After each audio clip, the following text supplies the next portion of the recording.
Izanagi dan Izanami, legenda dua dewa yang menciptakan dunia dalam mitologi Jepang. Cerita tentang mitos penciptaan dunia ini, yang kisah ini berdasarkan dalam agama Shinto, tentang bagaimana dunia ini terbentuk, sampai banyak banget dewa-dewi bermunculan. Dan yang paling penting, kisah awal cinta dewa-dewi untuk pertama kalinya, yaitu kisah Dewa Izanagi dan Izanami.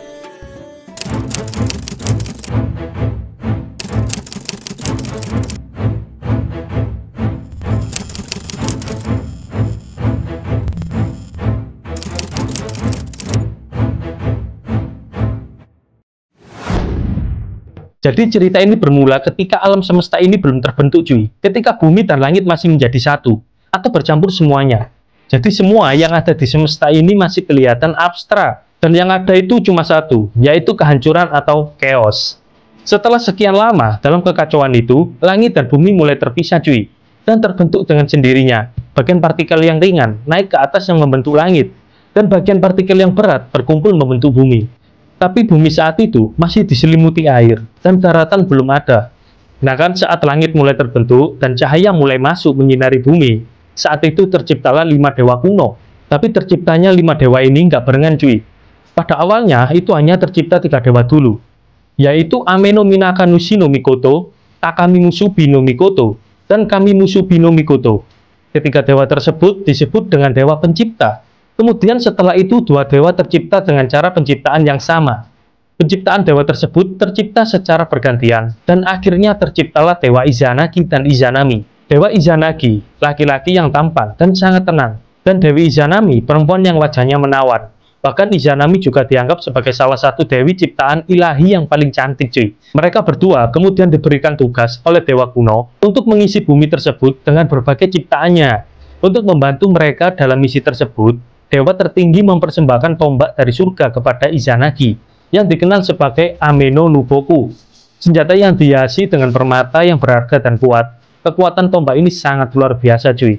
Lalu Izanagi dan Izanami, mereka pergi ke jembatan Ame no Ukihashi, yaitu jembatan surgawi yang berada di antara langit dan bumi. Izanagi pun kemudian menancapkan tombaknya ke perairan samudra. Dan saat ketika semua airnya menghilang, tetesan terakhir dari air itu menciptakan pulau pertama, yang disebut Onogoroshima. Dalam menciptakan pulau ini, tanpa disadari ada 2 burung yang hinggap di atasnya. Setelah mereka menyadari, dewa-dewi ini pun terpesona dan mengamati kasih sayang yang terjadi di antara makhluk-makhluk itu. Lalu Izanami dan Izanagi belajar apa itu namanya cinta dan terinspirasi oleh perasaan itu. Kemudian setelah itu mereka melanjutkan penciptaan dunia. Dewa-dewi ini membangun istana dengan pilar-pilar yang sangat besar. Lalu mereka mengitari pilar itu dengan arah yang berlawanan cuy. Dan ketika mereka bertemu kembali, dewa dan dewi ini pun saling memandang satu sama lain. Dan Izanami pun menguji keelokan kakaknya. Nah, Izanagi juga membalas hal tersebut cuy. Dan mereka akhirnya jatuh cinta. Karena perasaan mereka yang tidak terkendali, akhirnya mereka menyempurnakan hasratnya di saat itu juga. Tetapi persatuan itu tidak menghasilkan buah yang baik. Anak pertama yang lahir dari Izanagi dan Izanami ini, yaitu yang bernama Hiruko, dia terlahir dalam keadaan tidak sempurna cuy. Dia itu nggak punya tulang atau terlahir cacat. Karena kondisi ini, Izanagi dan Izanami pun kecewa. Mereka memutuskan untuk membuang Hiruko di lautan dengan menghanyutkannya dan menempatkannya pada sebuah perahu. Tetapi dewa-dewi ini tidak menyerah cuy. Mereka mencoba kembali untuk mendapatkan keturunan. Izanagi dan Izanami ini melahirkan anak keduanya yang disebut Awa. Namun anak kedua ini juga terbilang kurang sempurna dan ngebuat dewa-dewi ini bingung.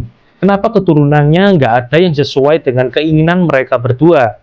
Akhirnya, Izanagi dan Izanami mencari pencerahan dan mereka kembali ke surga dan bertanya pada para dewa-dewa kuno. Dan ternyata, menurut para dewa kuno tersebut, mereka salah dalam melakukan ritual cuy. Jadi cuy, para dewa itu beda dengan manusia. Mereka kalau ingin mempunyai keturunan, itu harus melakukan ritual suci dulu. Dan ritual tersebut harus dilakukan dengan benar. Nah, ternyata kata dewa tertinggi ritual yang dilakukan mereka berdua itu adalah salah. Mereka menjelaskan bahwa pasangan ini seharusnya membalik urutan hal-hal selamat dan sah. Izanagi yang seharusnya mengambil inisiatif, bukan Izanami. Kan tadi yang ngajak kawin duluan itu Izanami cuy. Seharusnya Izanagi dulu yang ngajak duluan. Dan mereka harus mengulangi ritual dari awal lagi.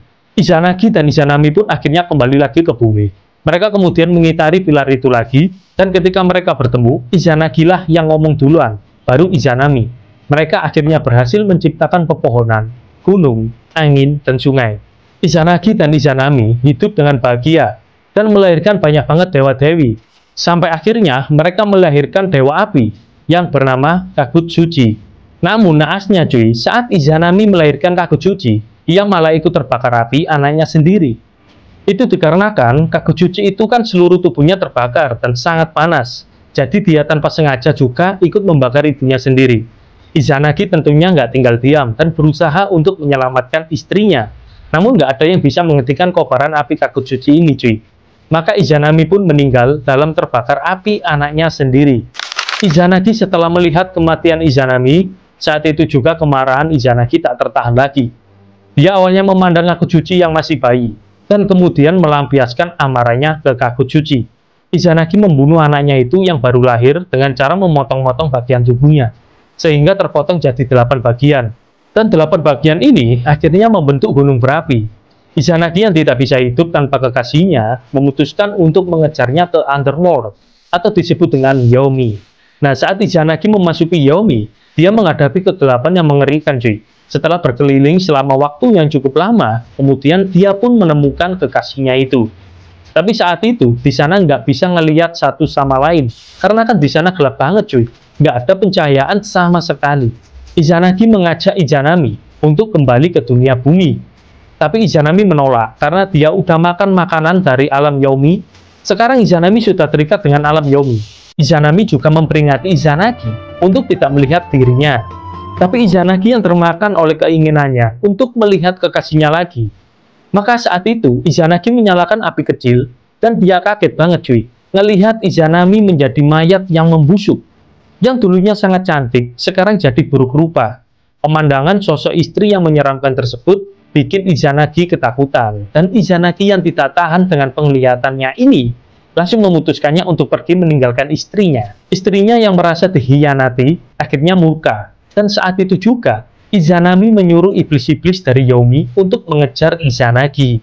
Tapi Izanagi ini berhasil lolos. Kemudian dia menutup pintu masuk ke Underworld atau ke alam Yomi dengan batu yang sangat besar. Karena kotoran dan bau dari alam Yomi yang masih menempel di tubuhnya, Izanagi kemudian memutuskan untuk mensucikan dirinya di sungai. Dan dalam ritual penyucian diri ini, Izanagi menciptakan dewa-dewi baru. Yang pertama adalah ketika mata Izanagi terbakar karena saking sedihnya sama keadaannya. Dan di air mata kiri yang dikeluarkan Izanagi, muncul sosok dewi yang disebut sekarang adalah Amaterasu. Amaterasu ini adalah dewi paling terang benderang yang pernah ada, dan dia mewakili matahari. Kecerahannya itu menerangi setiap sudut yang ada di sekitarnya. Kemudian berikutnya dari air mata kanan Izanagi, muncullah sosok dewa yang disebut Tsukuyomi.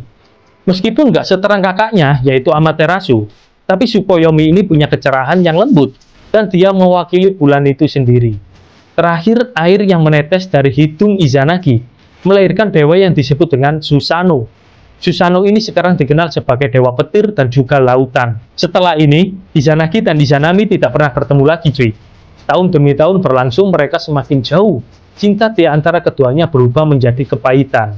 Tetapi dengan cinta itu, dunia ini terbentuk cuy. Semua makhluk yang ada di dunia ini berterima kasih kepada Dewi Penciptaan selamanya. Itu tadi penciptaan dunia menurut Shinto di Jepang cuy. Jadi itu tadi pembahasan kali ini.